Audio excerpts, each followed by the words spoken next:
Anong okasyon, girl? Bakit may pa-dinner? Gusto lang namin mag-thank you sa inyo ni Jordan sa pagtulong niyo sa amin sa pag-prepare ng wedding namin. Daming niluto, ah. Oo. Nakotikman niya, masarap yan. Ma. Na. Kiss na. Sorry. Hello. Oo. Good evening po, tita. Magandang gabi. Sakto. Kain tayo, ma. Nagluto si Shai. Naku, hindi na. Kailangan ko umuwi. May gagawin pa ako sa bahay.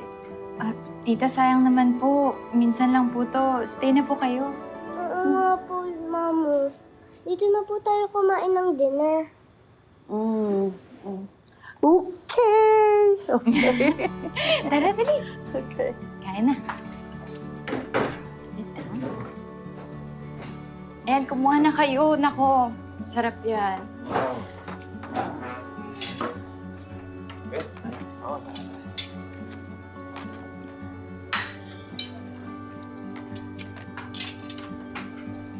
Sobrang dami, hindi ko alam mumulahin. Ikaw ba ulit yung nagluto, Jordan? Yung iba lang, ma. Si Shaira yung masarap. Sige. Tita, Mm. ito po pala yung invitation nyo sa wedding po namin. Jordan and I are hoping na sana po makapunta kayo. Are you serious? Dating asawa ni Jordan, anak ko. Do you really expect me to attend your wedding? Oh, that would be extremely inappropriate and awkward.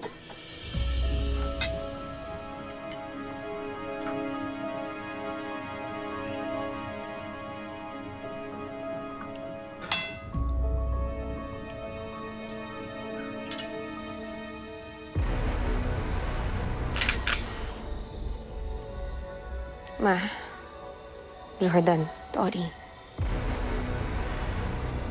Ito na ang matagal kong hinihintay na araw. Ito na ang pagkakataon ko para tumakas. Sa wakas, makakauwi na ako sa inyo.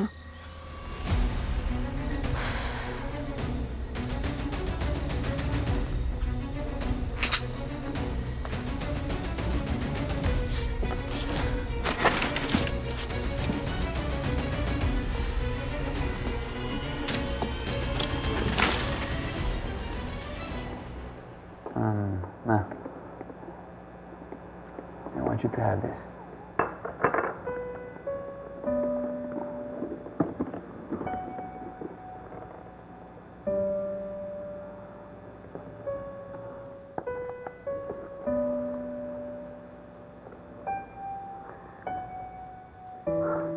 Talagang hindi ka na makapaghintay na ma-dispose itong mga gamit ni Christy.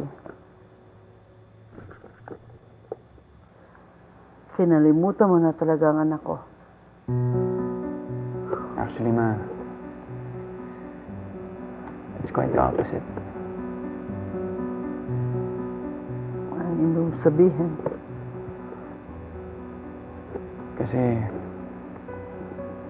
after all these years, hindi ko pa rin po makalimutan si Christy. Jordan, kung totoo yan, bakit mo ipagpapalit ang anak ko? Bakit magpapakasal ka pa rin sa iba?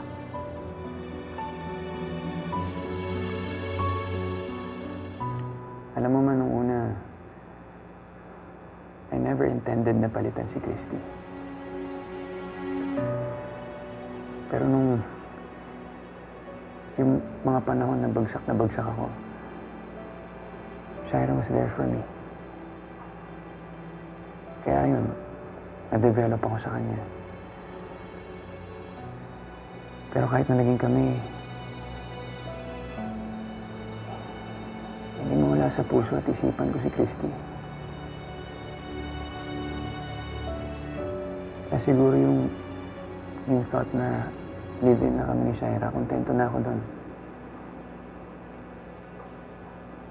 Kasi pakiramdam ko parang pinagtataksilan ko pa rin si Christy kahit na wala na siya sa atin dito.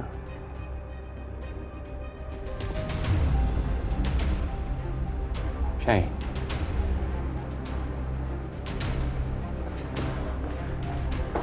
Shy. Shy, wait.